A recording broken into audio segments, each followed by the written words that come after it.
நிகழ்தகவு. வயலில் உயிருக்கு போராடி கொண்டிருந்த இளைஞர் ஆம்புலன்ஸில் மருத்துவமனைக்கு அனுப்பி வைத்த போலீஸ்.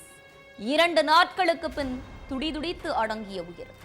ஆசைகளோடும் கனவுகளோடும் திருமண வாழ்வில் அடியெடுத்து வைத்த இளைஞருக்கு நேர்ந்த சோகம். திருமணமான 15 நாட்களில் கணவனை கூலிப்படைய ஏவி மனைவியே கொலை செய்தது ஏன்? நடந்தது என்ன?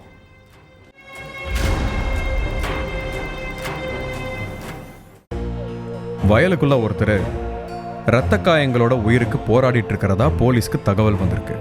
உடனே சம்பவ இடத்துக்கு போய் போலீஸ் பார்த்தப்ப ஒரு இளைஞரை யாரோ சுட்டுக்கொள்ள முயற்சி பண்ணியிருக்கிறது தெரிய வந்திருக்கு.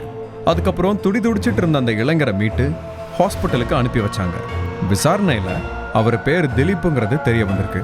ஹாஸ்பிட்டல்ல ட்ரீட்மெண்ட்ல இருந்த அந்த திலீப் 2 நாளைக்கு அப்புறம் சிகிச்சை பலனளிக்காம இறந்துட்டாரு.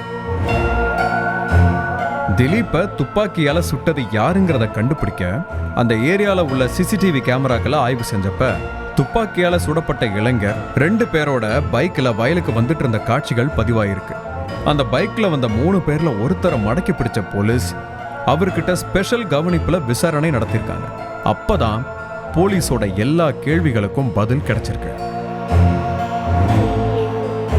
உத்தரப்பிரதேசத்துல உள்ள அவுரியாவை சேர்ந்த 25 வயசான திலீப்புக்கும் 22 வயசான பிரகதிக்கும் கடந்த 5ஆம் தேதி கல்யாணம் நடந்திருக்கு. சொந்த பந்தங்கள் எல்லாரும் சேர்ந்து தான் இந்த கல்யாணத்தை நடத்தி வச்சிருக்காங்க. டிரான்ஸ்போர்ட் கம்பெனி வச்சு நடத்திட்டு இருந்த திலீப் வசதியான குடும்பத்தை சேர்ந்தவர்.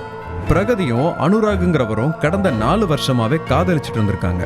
ஆனா இந்த காதலுக்கு பிரகதியோட வீட்டுல எதிர்ப்பு தெரிவிச்சதா சொல்லப்படுது. வீட்டுல என்னதான் எதிர்ப்பு தெரிவிச்சாலும் பிரகதி தன்னோட காதல்ல ஸ்ட்ராங்கா தான் இருந்திருக்காங்க. ஆனாலும் வீட்டுல பார்த்த மாப்பிள்ளையான திலீப்பை கல்யாணம் பண்றதுக்கு ஓகே சொல்லியிருக்காங்க. அதுக்கு காரணம் திலீப் கிட்ட இருக்கிற பணம். வீட்டுல பார்த்திருக்கிற மாப்பிள்ளை ரொம்ப வசதியான ஆளு. அவரை கல்யாணம் பண்ணிக்கிட்டா நமக்கு பணம் காசுக்கு எந்த பிரச்சனையும் இருக்காது. கல்யாணத்துக்கு அப்புறமும் நாம இதே மாதிரி பேசி பழகி ஜாலியா இருக்கலாம், அடிக்கடி தனிமையில சந்திச்சுக்கலான்னு காதலன் அனுராக் கிட்ட சொல்லியிருக்காங்க பிரகதி.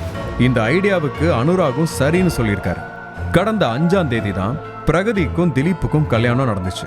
கல்யாணத்துக்கு அப்புறம் வழக்கம் போல நம்ம காதலன் அனுராக் கூட சந்தோஷமா இருக்கலாம், அதுவும் கணவனோட காசுலயே ஜாலியா இருக்கலாம்னு நினைச்சு பிளான் போட்ட பிரகதியோட திட்டம் எல்லாம் சுக்கு நூறா போயிருக்கு. ஏன்னா கல்யாணம் முடிஞ்ச மறுநாளே திலீப்புக்கு பிரகதியை பத்தின விஷயம் தெரிஞ்சிருக்கு.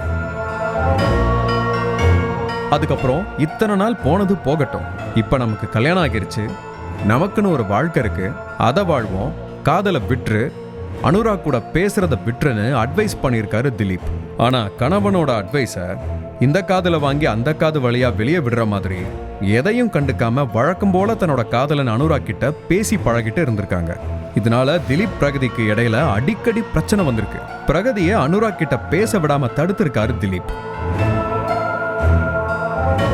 கல்யாணத்துக்கு அப்புறமும் அனுராக் கூட ஜாலியா லவ் பண்ணிட்டு இருக்கலான்னு பார்த்தா திலீப் இப்படி பண்றாரேன்னு ரொம்ப கடுப்பாகி இருக்காங்க பிரகதி. அப்பதான் காதலன் கூட சேர்ந்து ஒரு மாஸ்டர் பிளான் போட்டிருக்காங்க.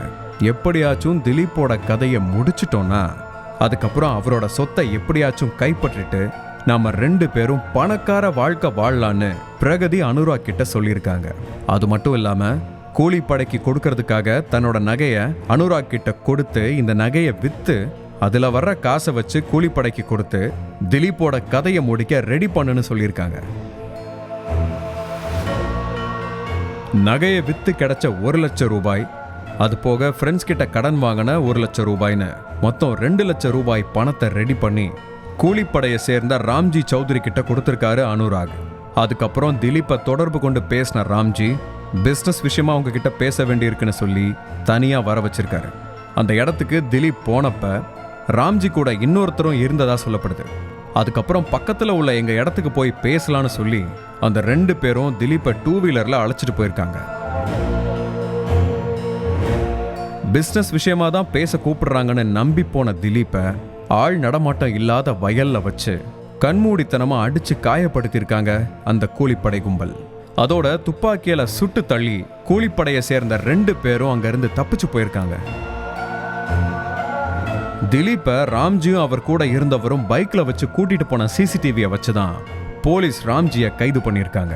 விசாரணையில உண்மையெல்லாம் தெரிஞ்சதுக்கு அப்புறம் திலீப்போட மனைவி பிரகதியையும் பிரகதியோட காதலன் அனுராக், கூலிப்படையை சேர்ந்த ராம்ஜின்னு 3 பேரையும் போலீஸ் அரெஸ்ட் பண்ணி ஜெயில தள்ளிட்டாங்க. அவங்க கிட்ட இருந்து ஒரு துப்பாக்கி, 4 தோட்டாக்கள், ஒரு பைக்கையும் போலீஸ் பறிமுதல் செய்திருக்காங்க. அதோட கூலிப்படையை சேர்ந்த மேலும் சிலரை போலீஸ் தீவிரமா தேடிக்கிட்டு இருக்காங்க.